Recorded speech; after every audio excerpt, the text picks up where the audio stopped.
মানুষ আমার খুব অবাক লাগে, একটা আম মিয়া পচার থেকে বাঁচানোর জন্য মানুষ কত চেষ্টা করে, আর এই মানুষগুলো পচে যাচ্ছে, যুবকগুলো পচে যাচ্ছে, কারো কোনো মাথা ব্যথা নাই, এদেরকে কে ফিরাবে? চিন্তা করে দেখেন, একটা আম যাতে না পচে এটার জন্য কত কিছু, একটা মাছ যাতে না পচে কত অত্যাধুনিক ফ্রিজ, কত অত্যাধুনিক ফ্রিজিং ব্যবস্থা, কিন্তু নিজের সন্তান পচে যাচ্ছে, এই সমাজের যুবক পচে যাচ্ছে। আল্লাহ আমাদেরকে মাফ করেন। আল্লাহ বলেন লা ইয়াকুলুন্না মা ইয়াহবিসু, এই দেখেন তরজমা শুনেন তাইলে কথা শেষ।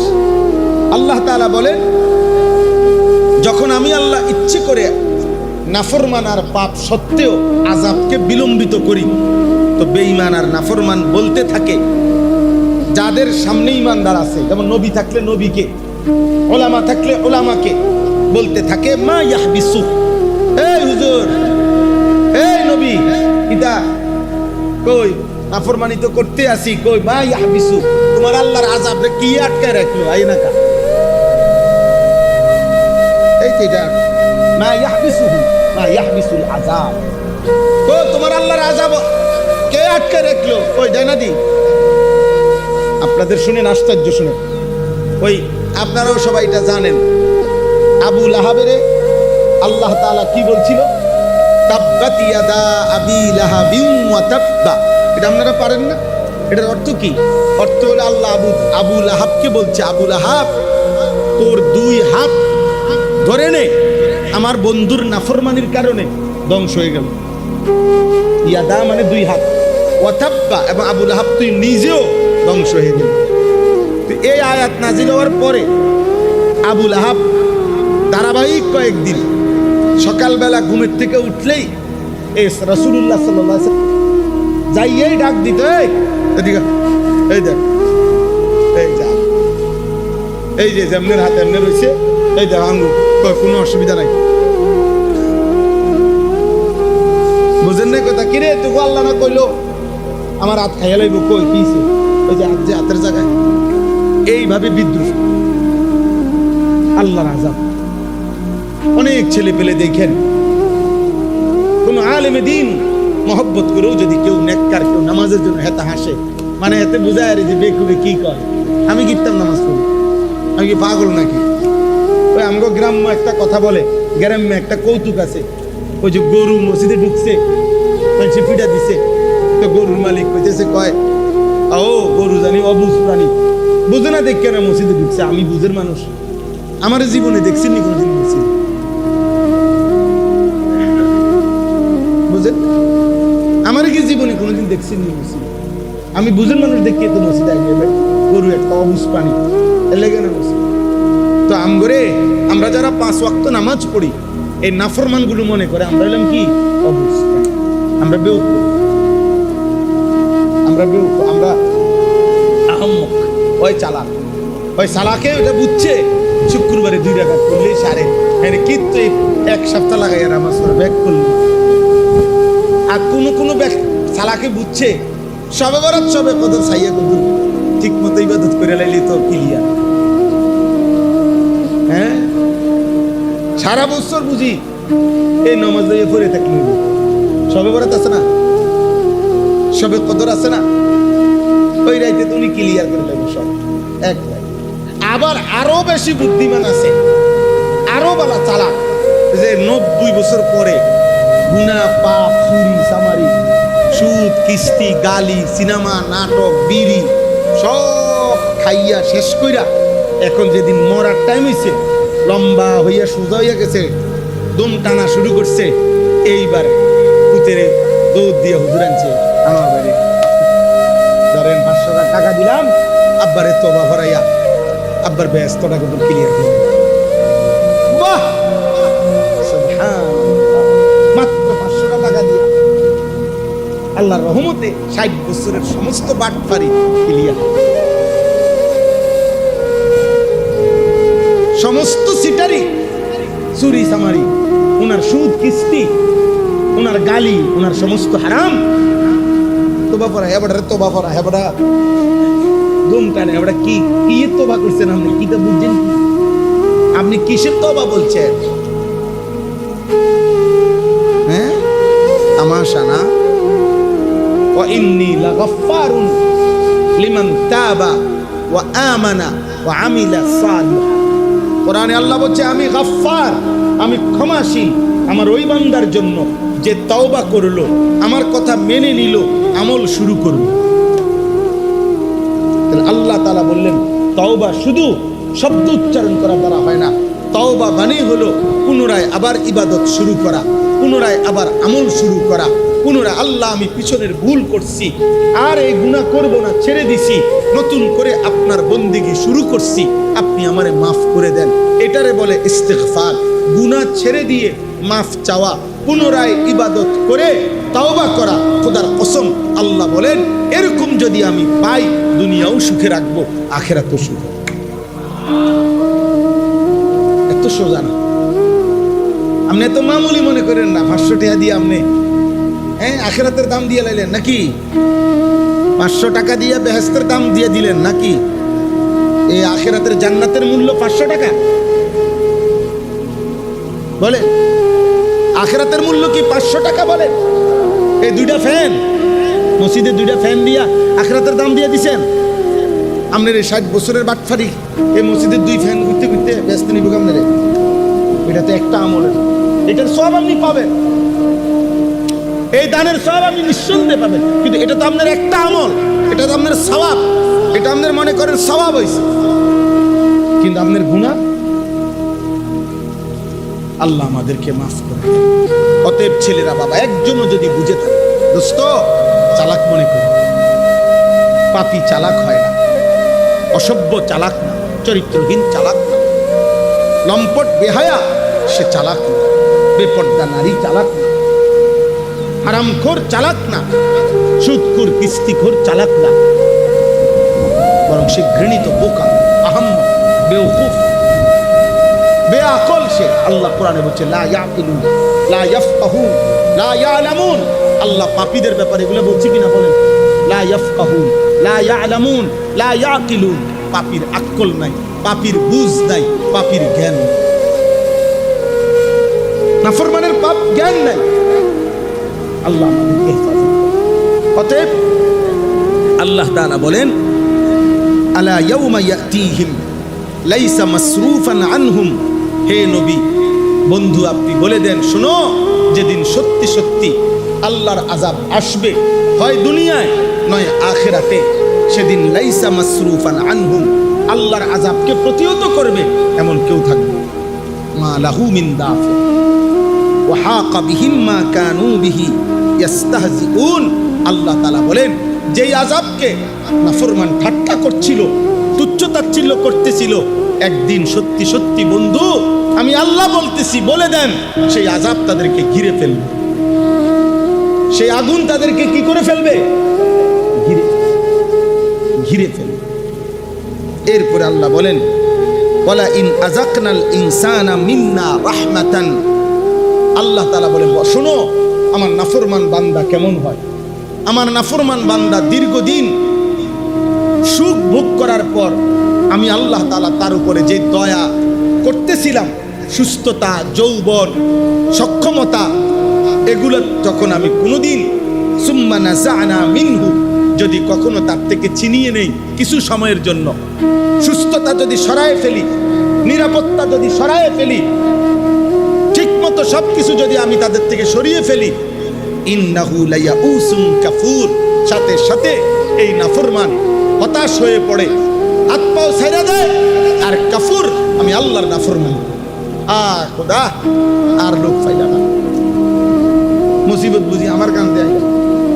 এই অভিযোগ করলো কাকে? অভিযোগ করলো আল্লাহ। হতাশ না, যেই বিপদ আইছে ভাই মনে হয় না আর ঠিক।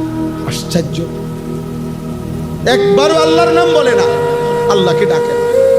আল্লাহ তাআলা বলেন এই নাফরমান দুঃখে, সুখের পরে যখন দুঃখ আসে হতাশ হয়ে যায়, আমি আল্লাহর নাফরমানি করি। ওয়ালা ইন আযাকনাহু, এই 3 নম্বর আয়াত।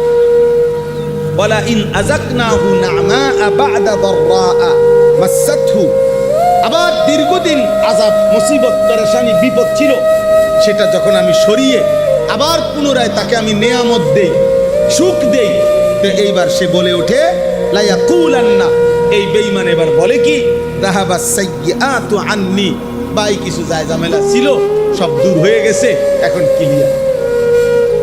আমি কয়দিন আগে একজনকে জিজ্ঞাসি, ভাই আমি চিনি উনারে, একটু পেরেশানিতে ছিল, যায় ঝামেলা, মামলা সামলা, হামলা, অনেক ঝামেলায় ছিল। আমি বললাম এই দিন দেখা হয়েছে, আবার বললাম কি অবস্থা এখন? হুজুর মোটামুটি গুছিয়ে নিছি, মিলাই নিছি, আর মিলাই নিছি, বুঝেন না কথা? হ্যাঁ, এখন নতুন যারা তাদের সাথে পুরাতন মিলাই নিছি। ঠিক আছে ভাই, এখন আপনি খান, আগে তো আমি খাইছি। হ্যাঁ, বুঝেন নাই হিসাবটা? আগে আমি সামনে ছিলাম, আপনি পিছে আসিলেন, এখন আপনি সামনে থাকেন, আমি পিছে আছি, মিলাই নিছি। আস্তাগফিরুল্লাহ।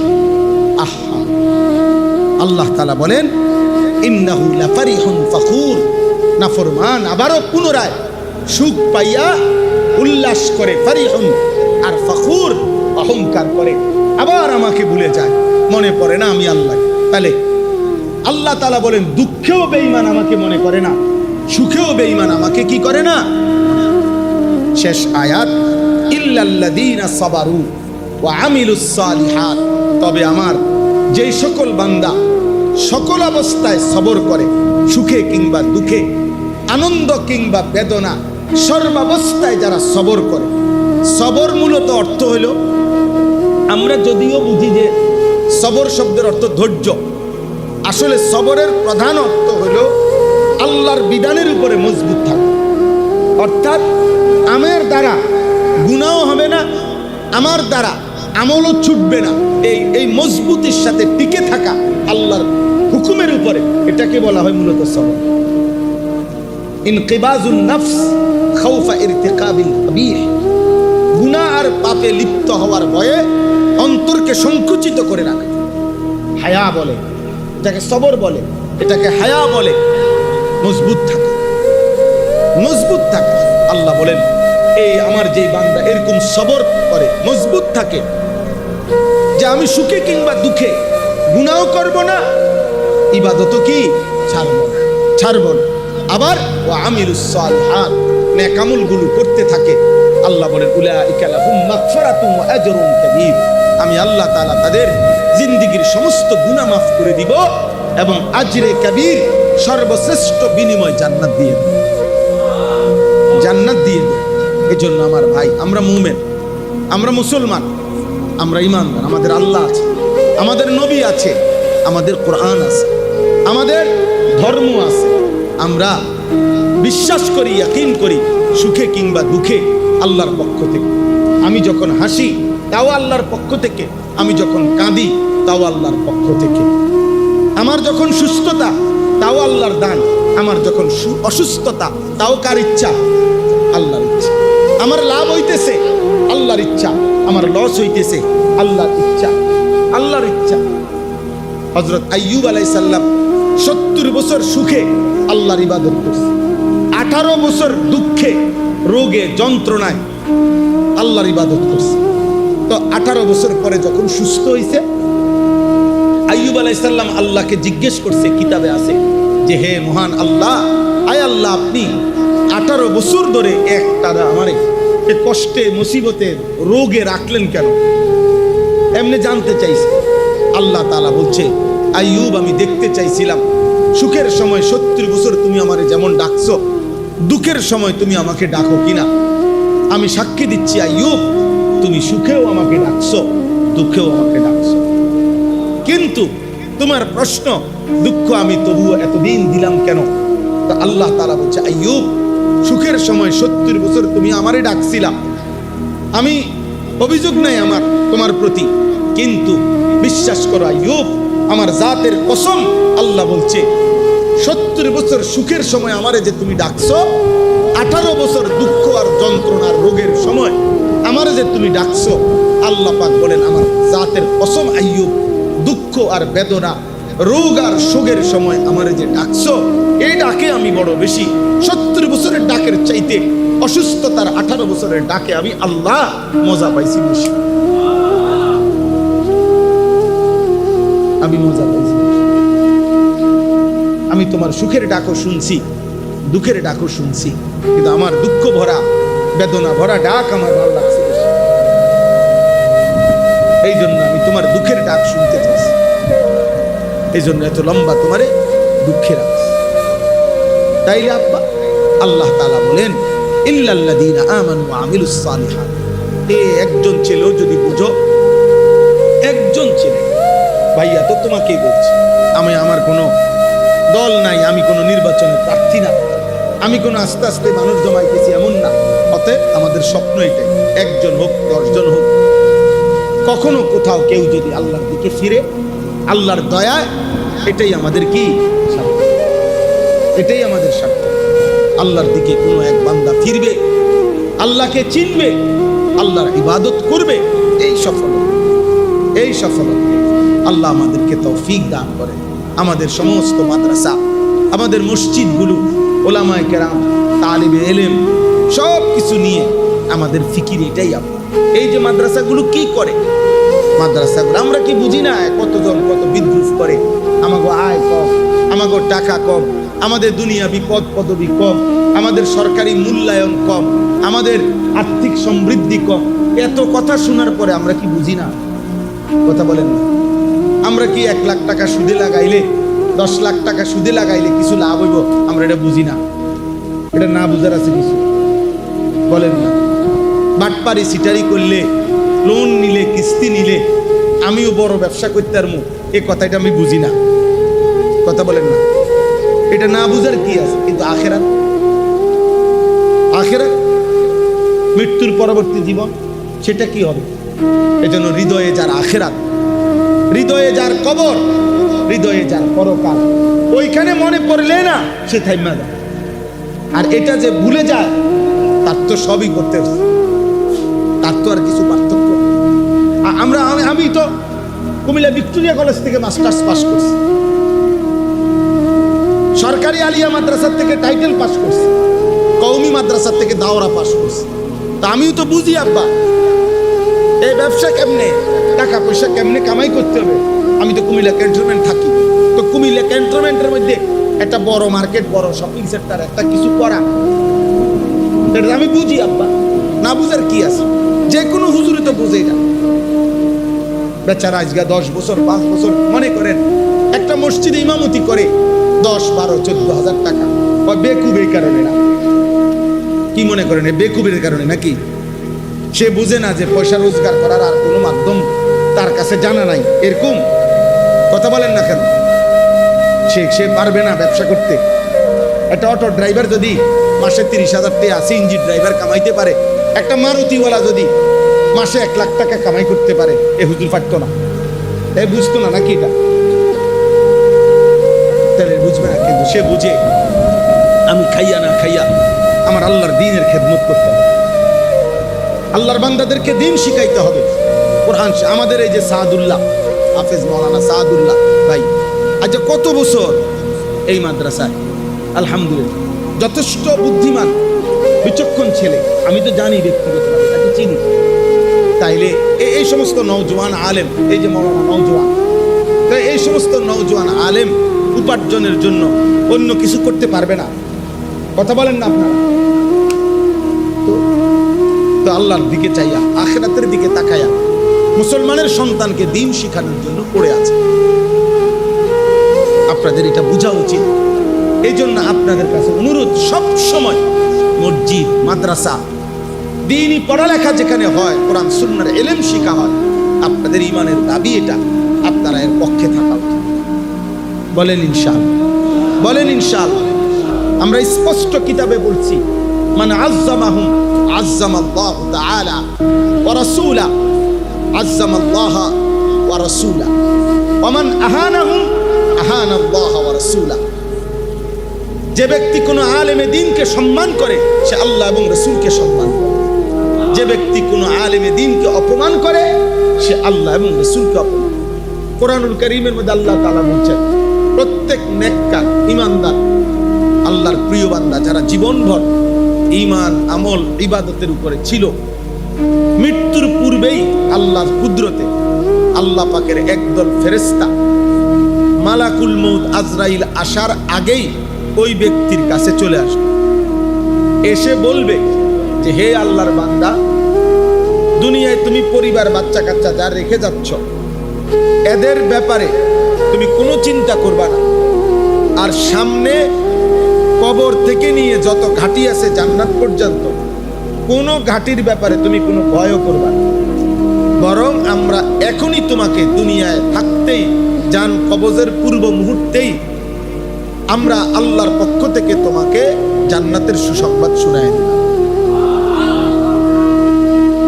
এই তিনটা জিনিস নেককার বান্দার কাছে ফেরেশতা এসে বলে, ওই ছেলে তুমি তার হাত ছেড়ে দাও, এই এই বেটা ওর কাঁধে ছেড়ে দাও বেটা, আহম্মক কোথাকার, এটা অসভ্যতা বেটা।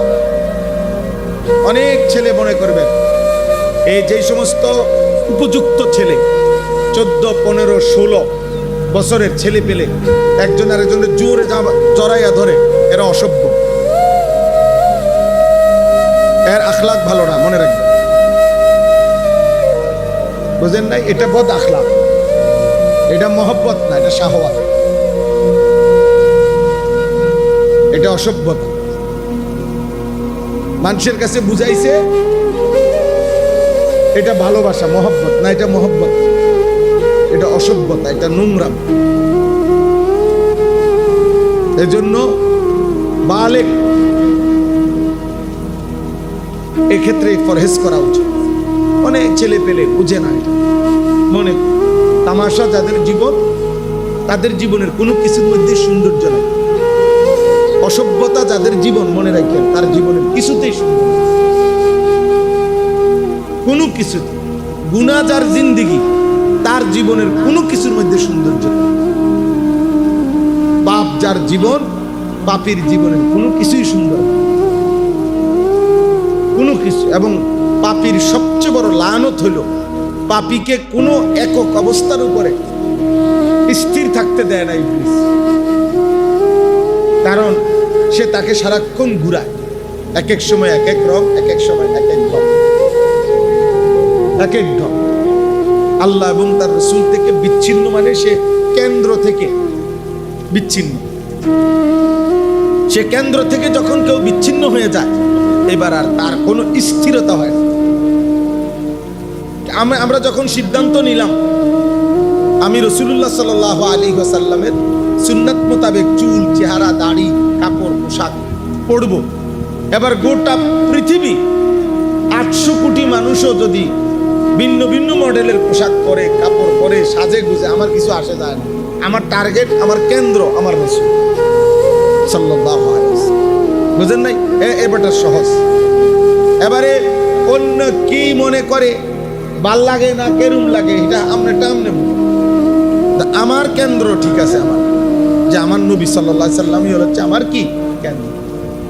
কিন্তু ফাসেক যেগুলো আপনি দেখেন, আমি সবসময় এটা বলি, এই যে সমস্ত চুল্লা ফোলাফাই, এদের একক কোনো চুল আছে কিনা জিগা, বলে তুই আজকে 10 বছর ধরে একই মডেলের চুল রাখুনি, হ্যাঁ বলতে পারে, বুঝেন না?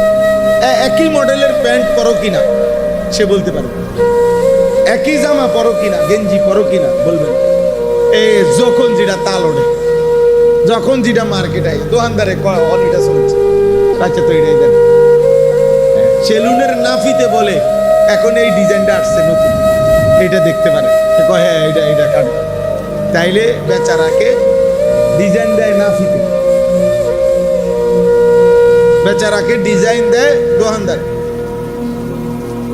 দোকানদার। সিনেমার নর্তকী, অ্যাডভার্টাইজের বেড়াইতে, ও ফুটবলের খেলোয়াড়, ক্রিকেটের খেলোয়াড়, বাহ! এই জন্য এটা দুর্ভাগ্য, সবসময় মনে রাখবা বাবা, ছেলেরা যাদেরকে তোমাদেরকে বললাম, ফাসেক কখনো স্থির হইতে পারে না, পাপী কোনো নির্দিষ্ট পয়েন্টে স্থির হইতে পারে না। তার নির্দিষ্ট কোনো কি নাই, স্থিরতা হয়, সে এই ছন্ন ছাড়ার মতো ঘুরতে থাকে। আল্লাহ আমাদেরকে মাফ করে দেন। চলেন, তো বলতেছিলাম আল্লাহ তাআলা কোরআনুল কারীমের মধ্যে 25 জন নবী এবং রাসূলের নাম উল্লেখ করেছেন। তন্মধ্যে 5 জন এমন নবীর নাম আছে কোরআনে, যেই 5 জন নবী মানুষদেরকে আল্লাহর দিকে ফিরাবার জন্য, নিজের কওম, নিজের সম্প্রদায়কে আল্লাহর দিকে ফিরানোর জন্য কুফর, শিরিক, মূর্তি পূজা, জুলুম, অন্যায়, অনাচার, পাপ, অশ্লীলতা, গুনাহ থেকে ফিরাইবার জন্য জান প্রাণ আপ্রাণ চেষ্টা করছেন। কিন্তু বদনসিব কওম, দুর্ভাগা জাতি প্রতিনিয়ত আল্লাহর নাফরমানি, শিরিক, কুফর, পাপ এর সীমা লঙ্ঘন করছে। অর্থাৎ নবী যতই ডাকছে ততই তারা আল্লাহর থেকে দূরেই সরছে, পাপের সীমা অতিক্রম করে চলছে। ফলে আল্লাহ তাআলা ওই 5 জন নবীকে, উনাদের যে কওম, এই 5 জন নবীর সম্প্রদায়, জাতিকে আল্লাহ তাআলা চিরতরে একেবারে গোষ্ঠী শুদ্ধা ধ্বংস করে দিয়েছে। আল্লাহর আযাব, একদিন আল্লাহর আযাব আসছে। ওই আযাবে এই 5 জন নবীর কওম, কোরআনে যাদের বর্ণনা বিস্তারিত আল্লাহ উল্লেখ করছেন, যাদের কওমকে আল্লাহ তাআলা একেবারে আযাব দিয়া শেষ করে দিয়েছে। ছোট বড়, নাবালক সাবালক, কোলের বাচ্চা, পেটের বাচ্চা, দুধের বাচ্চা, জওয়ান, বুড়া, নারী, পুরুষ, একদম শেষ করে দিয়েছে আল্লাহ তাআলা। এরকম 5 জন নবীর ঘটনা কোরআনুল কারীমে আছে। সেই 5 জন নবী হলো নূহ আলাইহিস সালাম, 2 নম্বরে হলো হুদ আলাইহিস সালাম, 3 নম্বর হলো সালেহ আলাইহিস সালাম, 4 নম্বর হলো লূত আলাইহিস সালাম, 5 নম্বর হলো শুআইব আলাইহিস সালাম। এই 5 জন নবী, যাদের কওম আল্লাহর এই জমিনে সবচেয়ে বেশি পাপের, নাফরমানির, গুনার, অবাধ্যতার সীমা লঙ্ঘন করছে। ফলে আল্লাহ তাআলা এই 5 জন নবীর জাতিকে একেবারেই ধ্বংস করে দিয়েছে। নূহ আলাইহিস সালামের কওমকে আল্লাহ তাআলা পানি দিয়ে শেষ করে দিয়েছে। হুদ আলাইহিস সালামের কওমকে আল্লাহ তাআলা ঘূর্ণিঝড় দিয়ে শেষ করে দিয়েছে। সালেহ আলাইহিস সালামের কওমকে আল্লাহ তাআলা একজন ফেরেশতার বিকট চিৎকার দিয়ে, মানে একজন ফেরেশতা চিৎকার দিছে, আওয়াজ, এক চিৎকারে কান ফাইটা পুরা জাতি মরে গেছে। লূত আলাইহিস সালামের জাতিকে আল্লাহ তাআলা জীবন্ত, ঘুমন্ত পুরা জাতি, ঘর বাড়ি, আসবাবপত্র, মানুষ, গরু, ছাগল, পুরা কওম সাতবক জমিনের মাটি উঠাইয়া উল্টাইয়া জমিনে দাফন করে দিয়েছে। শুআইব আলাইহিস সালামের জাতি ওই সালেহ আলাইহিস সালামের কওমের মতো ফেরেশতার বিকট চিৎকার দিয়ে রাত গভীরে, ফজরের পূর্ব মুহূর্তে আল্লাহর আযাব, কান ফাইটা সব মরে গেছে। তো প্রত্যেক নবী, এই 5 জন নবীর ঘটনা কোরআনুল কারীমের মধ্যে বহু সূরার মধ্যে আছে। তন্মধ্যে সবচেয়ে বিস্তারিত আযাবের বর্ণনা এই সূরার মধ্যে, সূরা হুদ, এই 11 নম্বর সূরা। এজন্য কোরআনুল কারীমের মধ্যে সবচেয়ে বেশি আযাবের বর্ণনা কোন সূরায়? সূরা হুদ। এই সূরা পড়লে কলিজা কাঁপ দিয়া ওঠে। এই সূরা শুনলে, কোরআনের তাফসীর শুনলে হৃদয় কেঁপে ওঠে। এবং আল্লাহ তাআলা এই নবীদের বিস্তারিত, এই 5 জন নবীর ঘটনা এই সূরাতে আছে একসাথে পরপর। এবং 5 জন নবী কি পরিমাণ কাকুতি মিনতি করছে নিজেদের কওমের কাছে, এবং নিজেদের কওমের লোকেরা কি পরিমাণ ব্যঙ্গ, বিদ্রুপ, ঠাট্টা, মস্কারি, জুলুম, নির্যাতন করছে, আর শেষ পর্যন্ত আল্লাহর আযাব আসছে। এই কথাগুলো আল্লাহ তাআলা এখানে খুব উল্লেখ বিস্তারিত। যেদিন নবী সাল্লাল্লাহু আলাইহি ওয়াসাল্লামের উপর এই সূরাটি নাজিল হলো, আযাবের বর্ণনাগুলো নবী শুনলেন। এর কিছুদিন পর আল্লাহর নবী সাল্লাল্লাহু আলাইহি ওয়াসাল্লামের দাড়ি মুবারকের কয়েকটা চুল সাদা হয়ে গেছে। হযরত আবু বকর সিদ্দিক রাদিয়াল্লাহু তাআলা আনহু বললেন, ইয়া রাসূলুল্লাহ, আপনার দাড়ি মুবারকের চুল তো সাদা হয়ে গেছে, আপনি তো বুড়ো হয়ে যাচ্ছেন। কাদ শাইয়াবতা। আল্লাহর নবী সাল্লাল্লাহু আলাইহি ওয়াসাল্লাম বললেন, আবু বকর শোনো। নবী চোখের পানি ফেলে বললেন, সূরা হুদ, শাইয়াবাতনি হুদ, সূরা হুদের আযাবের বর্ণনা আমারে বুড়া বানায় ফেলছে, আমাকে বুড়া বানায় ফেলছে। এই সূরার মধ্যে আল্লাহ তাআলা এই 5টি জাতির নাফরমানি আর পাপ এমন বর্ণনা দিছে, আল্লাহ আমার কলিজার মধ্যে কাঁপ ছুটে গেছে। আমার ভয় হচ্ছে এই পাপগুলো যদি আমার উম্মত করে তাদের জানি কি হবে আযাব। এই ভয়ে আমার উম্মতের পেরেশানিতে আল্লাহ তাআলার আযাবের ভয়ে আমার দাড়ির চুল সাদা হওয়া শুরু। আমি বুড়ো হয়ে যাচ্ছি, এমন টেনশন। মানুষ অনেক সময় বলে এই ঘটনা প্রেক্ষাপট বিভিন্ন পরিস্থিতি মনে হয় যেন আমি 3 দিনে 30 বছরের বুড়ো হয়ে গেছি। মানে এমন পেরেশানি গেছে আমার উপরে। মানুষ কথার প্রসঙ্গে এমন কি টেনশন মানুষকে দুর্বল করে দেয়। তো এই আযাবের বর্ণনা, ওনাদের আযাব ছিল, আরে পাপ ছিল। এই 5টি জাতির লম্বা বিস্তারিত বর্ণনা করার সুযোগ নাই। আমি শুধু বলতেছি আর কি মোটা দাগে। একজনও যদি বুঝে, একটা ছেলেও যদি বুঝে, একজন বাবাও যদি বুঝে। আমরা সব সময় আজকে 22 বছর আলহামদুলিল্লাহ এই ওয়াজের ময়দান, কোনোদিনও এই আশা করি না যে কয়জন বদলাইলো, কয়জন কি হলো। এটা আমার হিসাব হলো বলে দাও। আমার জিম্মাদারি বলতে থাকা, চেষ্টা করতে থাকা, বলতে থাকা। যখন যেমনে যেভাবে সুযোগ পাই বলতে থাকা, 1 জন 10 জন 1000 জন, এটা কোনো বিষয় না। তো দেখেন, এই 5টা জাতি যাদেরকে আল্লাহ তাআলা আযাব দিয়ে চিরতরে ধ্বংস করে দিছে, এদের মূল পাপ ছিল 3 ধারায়। 1 নাম্বার, তারা প্রত্যেকে শিরিক করত। কি করত? শিরিক। এই 5টা কওম। 2 নাম্বার, তাদের অন্যতম দ্বিতীয় পাপ ছিল উপার্জনের মধ্যে হারাম রোজগার করত। 3 নাম্বার, তাদের লজ্জাস্থানের চাহিদা পূরণের ক্ষেত্রে হারাম ভাবে লজ্জাস্থানের চাহিদা পূরণ করত, হারাম ভাবে উপার্জন করত, আর কি করত? এই 3টা পাপ এতটাই জঘন্য যে প্রতিবারই যখন করছে সীমা লঙ্ঘন, আল্লাহ তাআলা আযাব দিয়ে শেষ করে।